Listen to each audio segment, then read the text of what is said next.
Hello friends नमस्ते जय जगन्नाथ। आज सकाळु सकाळु झील नहीं आसला माछ धोइबा जमी जाइए नाती नातुणी पलैले मो सांगे जड़े लेदी पिठी उपर आउ जड़े बस पड़ा चेयर पकई पाखरे माछटी जिन धोई देती नाती धरी पलि आसला।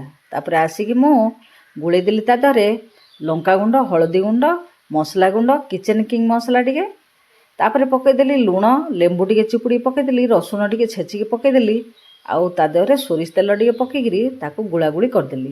आज आउ बाटण देनी ताकू गुड़ेकरी अध घंटा रखीदेली। तापर पलैली नाती नातुणी की गाधोइबा तांको गाधपाध करिकी आणला परे माछटी को भाजीबी। आज झील करछि घर द्वार सफा ताकू टिके टाइम नहीं। तापर बसईदेली माछटी भाजिया जमिति माछ भाजिया बसईची नाती नातुणी आसिक गैस पाखरे हाजर बासना सुंगिया पिलानु तापर खुआईदेलु तापर खाईदेली। मु भिडियोटी भल लगे चैनल को सब्सक्राइब करेंगे। रोचे जय जगन्नाथ।